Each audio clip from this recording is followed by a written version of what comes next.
자, 윤석열 구속 이야기 좀 해보겠습니다. 아마 윤석열을 아직도 지지하시는 분들은 모욕감 느끼실 수 있어요. 어저께 그 집회 방송 등의 썸네일이 윤석열 구속되는 그런 그림이었거든요. 근데 국민들한테 총뿌리를 겨눈 자를 우리들이 대통령이라고 생각하는 사람 누가 있어요? 지금 민주당 국회의원들 다 윤석열이라고 하잖아요. 대통령이라는 말 생략했잖아요. 네, 좋더라고요. 지금 누가 이자를 대통령이라고 인정할 수 있겠어요? 저는 이자가 대통령이라는 직위에 앉아 있는 것 자체가 대통령이라는 헌법기관의 정상적 작동을 방해하는 내란행위라고 저는 생각해요. 자, 그런 상황들이 막 벌어지고 있는데 뭐 여러분들이 생각하기에 뭐 우리가 무슨 뭐 가세형 같습니까? 그게 가장 맞는 거죠. 어중간한 평론가들처럼 윤석열 실드치고 그러지 않습니다. 우리는 일관되게 탄핵을 주장해 왔다는 말씀드리겠습니다. 자, 오늘이요 공수처하고 검찰이 윤석열 출국 금지. 출국 금지. 일단 그거고요. 경찰도 마찬가지고 지금 내가 뉴스를 못 따라가는 상황이라서 경찰이 윤석열 출국 금지 긴급 체포도 검토한다. 수사 대상 제한 없다. 저렇게까지 나옵니다. 네, 이미 출국 금지는 돼 있는 거고.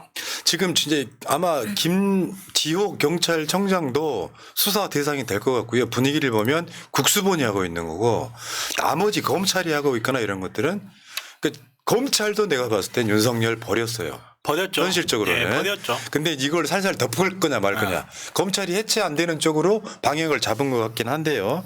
자, 어쨌건 윤석열은 지금 그렇고 어저께 갑자기 한동훈 한덕수 나왔던 건 역사적 개코미디였습니다. 그러니까 윤석열이도 그렇지만 한동훈도 그래. 검사 출신이 법을 몰라요. 니들이 뭔데? 아니, 니들이 뭔데 직무배제를 시켜. 왜냐하면요 윤석열이가 쉽게 표현해드리면 윤석열이가 법적으로 직무배제가 돼야 한덕수가 대행을 하는 거지. 윤석열이가 법적으로 그대로 있는데 무슨 대행을 지들끼리 한다는 거야. 말도 안 되는 소리죠. 말도 안 되는 소리. 아니 근데 오히려 한동훈이 저렇게 똥포를 차니까 와 진짜 그렇게 보수적이라는 이제 헌법학자들도 다 같이 일어났는데 여기서 잠깐만요. 네. 여기서 그러면 군 통수권은 누가 대리하냐고 물어볼 수 있잖아요. 당연히 그거는 대통령이니까. 네. 그러면 우리가 법적으로 말이야 탄핵이 돼야 권한 대행 한덕수한테 넘어가는데 탄핵을 안 시켜놓고 물어보니까 이 새끼가 아차 그때서 늦었다는 거야. 아 여기까지? 아니, 질문은 여기까지. 아니 여기까지만 대리한다고? 여기까지만. 대리는 여기까지. 아니 이런 질문은 뭐 민주당에서 시켜서 하는 겁니까? 이렇게 물어봤겠지. 차라리 대리운전 114를 부르세요. 그러니까 도면도 뭐 한덕수 한동훈 나 저것들 보면서 둘 다 유능한 느낌이 아니라 윤석열보다 무능한 느낌 아니요? 그러니까요. 저 둘한테 무슨 나라를 맡깁니까? 근데 다행히도 국민의힘에서 덧박치어 하더라고요. 그러면서 오히려 지금까지 친한으로 분류되었던 사람들까지도 한동훈한테서 등을 네. 돌리고 있다. 친한으로 분류된 사람이 있어요? 자 아까 제가 그 김지호라고 한 거 내가 워낙 김지호랑 친해서 조지호예요.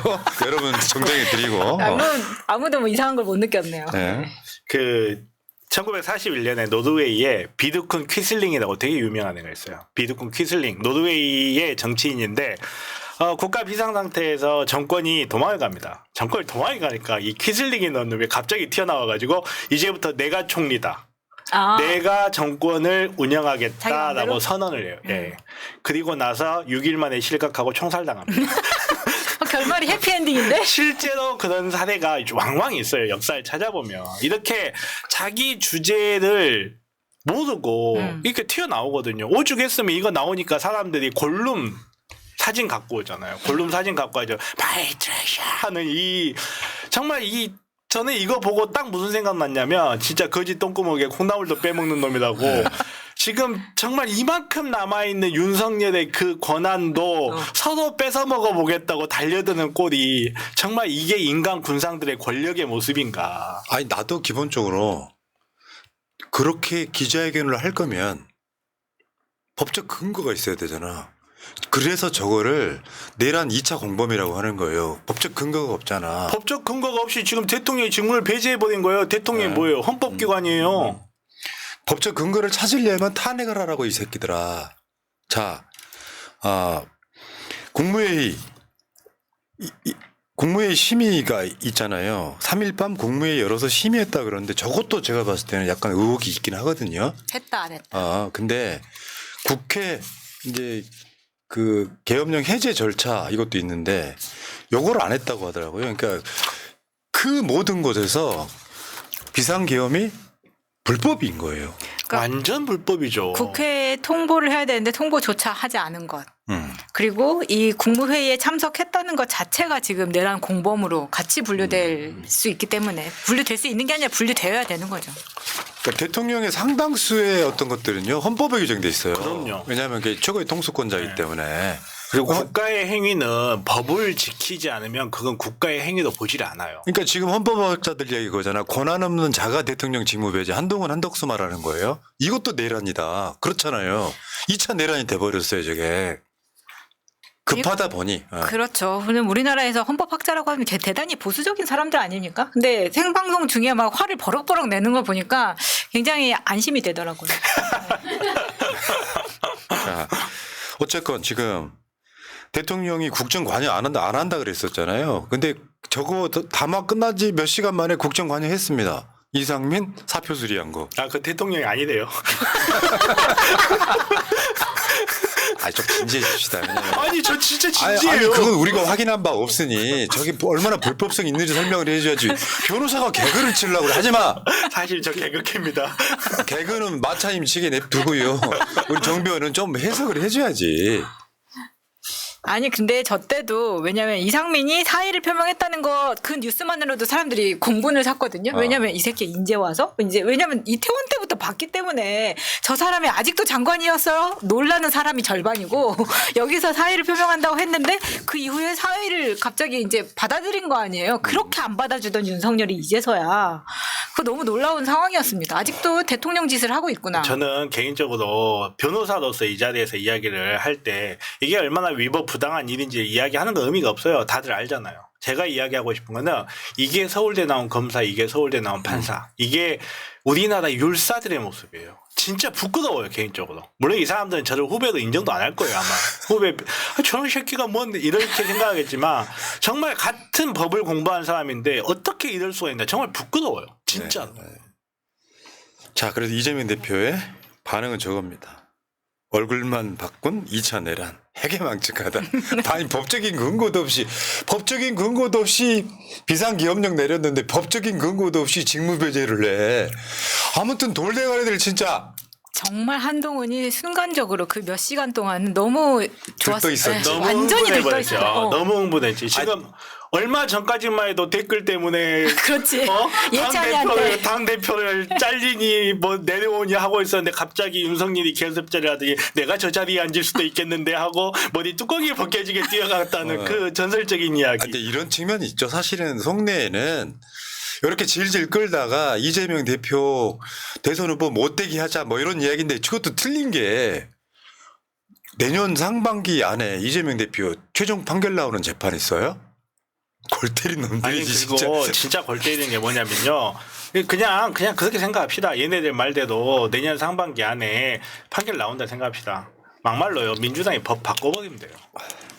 아 숫자가 되니까. 숫자가 되기 때문에 예를 들어서 뭐 그 선거범죄로 징역형 받은 사람 이거 다음번에 피선거권 박탈시키는 거 법 바꿔버리면 돼요. 이거 이미 헌법학자들 사이에서 선거범죄로 피선거권 박탈하는 거 이거 문제 있다라고 오랫동안 논란이 돼 있던 문제고 네. 지금 같은 분위기에서 민주당이 그 법 바꾼다 할 때 몇 명이나 반대하겠습니까? 그러니까요.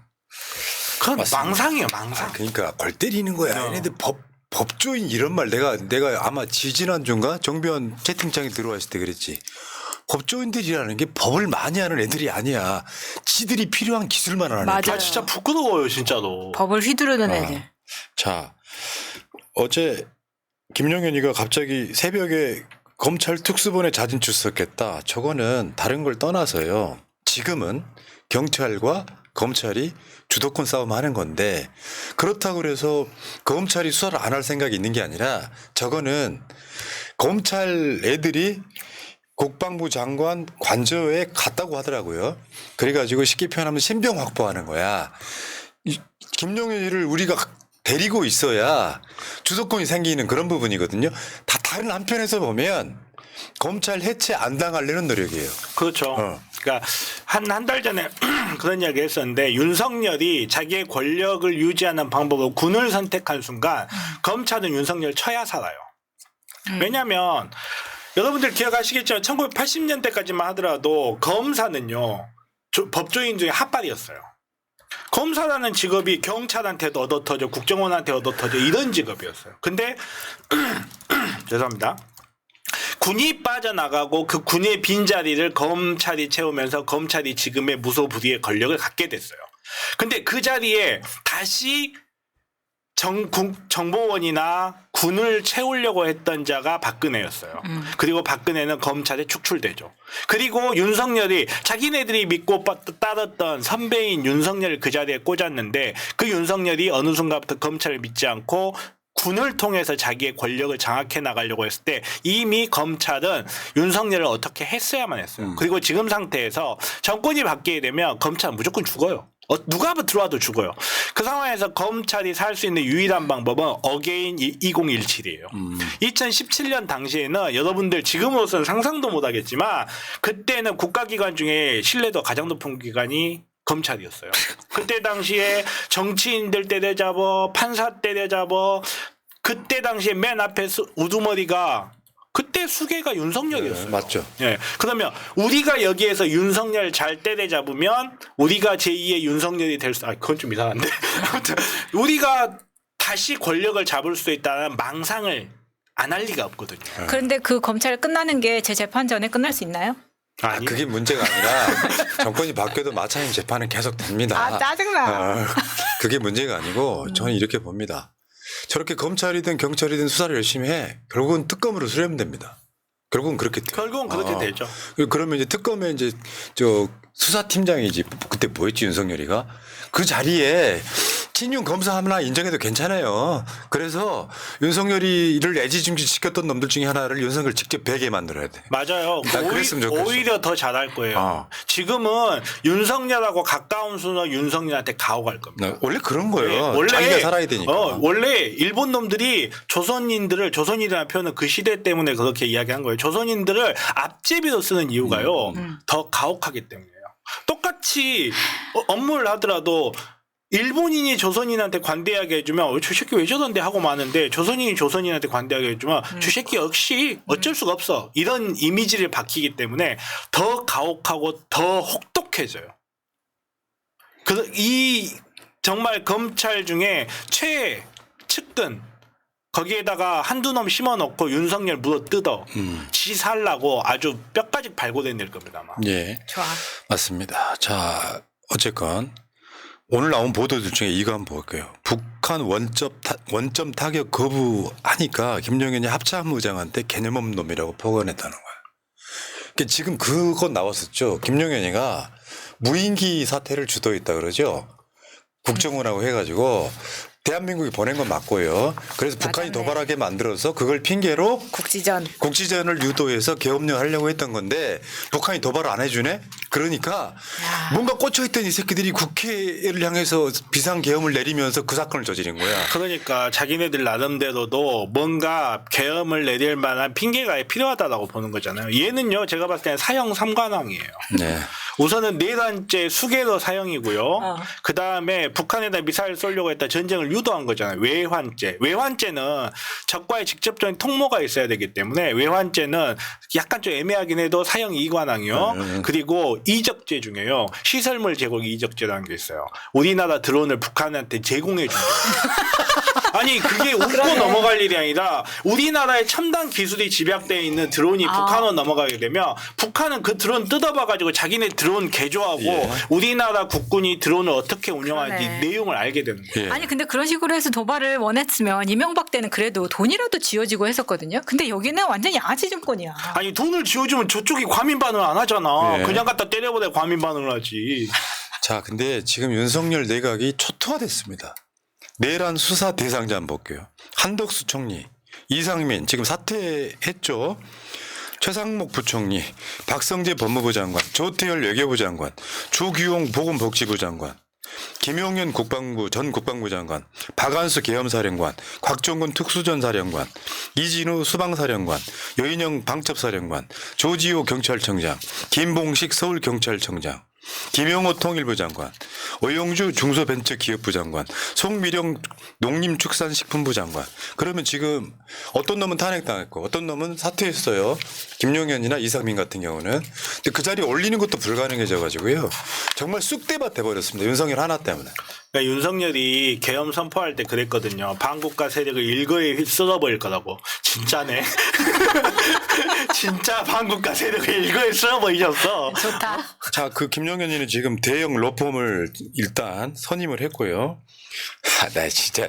야, 네 대형 로펌 이때는 안 통해. 근데 저게 모르겠어요. 저 변호사비가 정말 가늠이 안 되지 않나요? 이 정도 사건이면? 아니요, 가면 되는데요.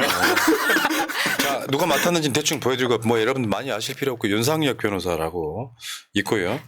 자, 그다음에 어제 추미애 전 대표 계엄 문건 입수. 이분은 계엄에 특화되어 있는 거예요. 그런 것 같아요. 진짜 대단합니다. 자, 지금 계엄 문건 입수가 돼가지고 그러니까 3개월 전부터 이걸 치밀하게 준비한 정황이라는 거죠. 저게. 그런 것도 있고 그다음에 여인영이가 계엄 문건 대령 불러서 수차례 회의했다. 이것도 있었는데 이게 뭐냐면은 저거 거부한 그 대령을 폭행까지 했다고 지금 보도가 나오거든요. 네, 때렸다 그러더라고요. 그리고 지금 방첩사 순회회의 참석자 이경민 참모장, 정성우 1차장, 김태우 수사단장, 남호 대령 해가지고 이렇게 돼 있고요. 저 나모 대령은 나모 대령이에요. 나모 대령인데 저 사람이 신상에 대해서 파는 그 사람이더라고요. 네. 자, 이런 상황이고요. 너무 뉴스가 많으니까 우리가 전달해드리기 좀 어렵고요. 자, 그 다음에 지금 검찰 특수본이 윤석열 입건 국헌 문란 폭동인데 이 시각까지는 법무부가 윤석열 출국 금지했다까지 나옵니다. 근데 이제 경찰과 검찰의 경쟁적이듯 그나마 경찰이 더 낫다. 국수본. 검경 합동수사 요구 거절. 경찰 수사 의지 확고. 니들 못 믿어 이렇게 된 거 아닙니까? 지금 다음 정권에 눈도장 찍어야죠. 네.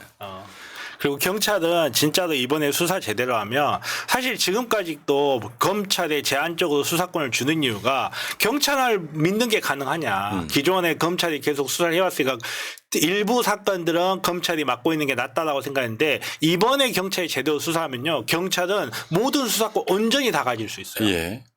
자, 이번 그 계엄령 사태에서 우원식 국회의장 칭찬합니다. 뭐 길게 말씀드릴 건 아닌데 중심 잘 잡고 가고 있습니다. 담도 잘 넘고. 네. 네, 잘했다고 생각할 수 있죠. 그리고 그다음에 이런 얘기 한번 해볼게요. 이번 주에 벌어질 수 있는 일들 좀 질질 끌 수는 있습니다만 첫 번째 윤석열 구속입니다. 빨리 해주세요. 이번 주 안에 구속될 가능성이 있어요. 지금 저는 분위기로는. 높다고 봐요. 아 네. 진짜? 왜냐하면 형사소추의 대상이 아닌 범죄를 저질렀기 때문에 예. 지금 이 분위기면 저는 경찰이 낚아챌 수 있다고 봐요. 그냥 법대로만 그냥 따지잖아요. 지금 제가 용산에 들어가가지고 윤석열 모가지 끌고 와도 불법이 아니에요. 네. 거기다가 지금 완전히 붕괴돼 버린 게 한동훈이는 사실 지금 윤석열한테 만나러 갔었잖아요. 네. 그 윤석열이 그러니까 이제 그 표결하던 날, 근데 그때 윤석열이랑 무슨 얘기를 나눴는지를 봐야 되는데 이야기 들려오는 거 보면 이제 그러니까 한동훈 가족에 대한 문제로 협박을 받았을 것이다. 그래서 입장이 바뀌었다. 그러니까 직무정지는 마땅한데 탄핵에는 찬성하지 않는 이상한 쪽으로 방향이 튼 게 그런 이유다. 근데 한동훈이 제가 무슨 뭐 아유 네 핸드폰 티넷에 백업 안 돼 있을 것 같냐 이 새끼야. 그런 방식으로 해서 이번 주에 윤석열 구속 그리고 2차 탄핵 표결 통과를 한번 예상해 보는 거죠 지금. 이번 주 토요일은 이게 가능성이 한 90%까지 높아지는 거고 지금 벌써 오늘 뭐 누구 탈당하네 막 이야기 나오고 있잖아요. 지금 전 세계에서 심지어는 바이든이나 트럼프도 윤석열한테 연락을 한다고 하잖아요. 나 난리면인데 get out of here 이런다고 하잖아요. 그러니까 대세라는 게 예를 들어 KBS나 조중동이 일제히 돌아섰고 용서 못할 죄를 저질렀기 때문에 그런 거예요. 거기다가 미국 돌아섰고 그렇게 되면요 급격하게 이재명으로 쏠려요. 그건 어쩔 수 없는 거야. 그러니까 박근혜 때의 예를 들면서 박근혜도 뭐 체포 이런 거 못하지 않았느냐 이런 이야기하는데 이야기가 완전히 달라요. 그때는 박근혜는 대통령의 자리에 있었기 때문에 형사 소추를 받은 상태도 아니었고 그 사람이 유죄라는 걸 확정할 뭔가도 없었어요. 근데 윤석열은 확실하게. 현행범이에요. 내란의 현행범이고 아니 시간이 오래 지났기 때문에 현행범이 아니다 뭐 이런 소리 하시는 분들 아니에요. 준현행범이라는 게 있는데 언론 등에서 범인으로 호창되는 자는 현행범으로 본다라는 조항이 있어요. 진짜로 제가 가가지고 모가지 끌고 와도 이거는 현행범 체포, 국민 모두가 할 수 있는 현행범 체포이기 때문에 문제가 없어요. 정말로 검찰이나 경찰이 영장 들고 갔을 때 대통령실 경호대가 자기 목숨 걸고 저는 충성으로 각하를 지키겠습니다 이러고 총 들고 설치는 놈이 있을 것 같아요. 지금 상황에서? 없습니다. 물론 저는 안 갈 겁니다. 살려주세요. 그러니까 이런 상황이다 보면 방송하는 시점도 윤석열 체포될 수 있는 걸 정도로 빠르게 가고 있습니다. 약간 제가 과장을 네, 포함하면. 맞아요. 그러면 그런 상황이 딱 되는 순간 국민의힘 내에서도 동의할 수밖에 없어요. 왜냐하면 지금 현재 지역 사무실이 어디고 거의 아작 나버렸거든요. 지금 상황에서는. 그러면 이번 주에 윤석열 탄핵이 통과될 가능성이 90% 이상이라고 봅니다. 그런 정도 상황이고요. 자, 그다음에 어디까지 제가 읽어드렸더라. 지금 뭐 그게 중요하겠습니까? 잠깐만요. 구자영님 감사드리고요. 국힘당에 읽어드렸고요. 토마호크님 검찰은 내란 수사 손 떼라. 내란 수사는 국수본으로 김용현 신변 국수본에 넘겨라 하셨고요. 아까 사롱에서 건지거 해드렸군요. 흑수저님 은순입니다. 고라니 깨. 자 불산님 요즘 속이 다 시원합니다 하셨고요. 최지성님 대구 동성로 집회에도 3만 명이 넘는 시민들이 탄핵에 동참했습니다. 이번 주 내로 탄핵합시다 하셨고요. 가가멜님 내란 속의 우두머리에 세자가 되고 싶은 한 씨. 예. 염두에 두시지 않아도 돼요. 흑수저님 명태균활 내가 구속되면 한 달 안에 정권 무너진다. 영한에 인정하셨고요. 흑석돌림 완전 만차였습니다. 흑석부터 걸어가신 분들 꽤 많았습니다. 반란군 5명 선착순이다 살려는 드릴게. 요거는 뭐냐면은 여의도로 가는 다리들 있죠. 서강대교, 마포대교, 원효대교 그리고 대방역에서 가는 길, 영등포에서 오는 길이 있었잖아요. 다 걸어갔어요. 저도 걸어. 그거 이따가 다시 설명드리고. 김삼월님 마차님 우리끼리 언제 또 쉿 그런 게 있습니다. 새날 제2채널이 있어요. 응급상황 대비해가지고. 잠깐만 이거 지금 새날 네이버에 사조직이 생긴 것 같은데요. 새날 2채널이 있어요. 처단하셔야 새날 됩니다. 패밀리라고. 네. 새날 패밀리에서 라이브를 했다는 소문이 있더라고요. 저도 몰랐습니다. 우리끼리만 할 거예요. 네. 많이 들어오지 말아주세요. 네. 그다음에 자비스님. 하버드 나오고 서울대 나와봐야 대가리를 안 쓰면 저렇게 되나 봅니다. 새날 항상 새날이 있음에 감사합니다. 이 중에 마차님 이뻐해 하셨고요. 중요한 건데. 네. 네. 감사합니다. 아까부터 계속 수임료 대신 공천받자 이러는데 그게 명태균이에요. 자. 네, 제가 계속 말씀드려옵니다. 어느 대학을 나왔고 공부를 잘했냐 못했느냐는 그 사람을 평가하는 10분의 1도 안 되는 평가일 뿐이에요. 그 모든 아무리 똑똑한 의사든 변호사든 판사든 검사든 철학이 없으면 쓰레기예요. 그럼요. 하버드 나온 이준석, 판사였던 이상민, 검사였던 윤석열. 한번 생각해 보세요. 그 면면을 한번 보세요. 그냥 직업일 뿐이에요. 그럼 의사고 변호사고 해봐야 정병 같지 않으면 다 쓰레기. 그럼요. 여기까지. 저의 정체성 고양이 아빠. 여기까지 하겠습니다.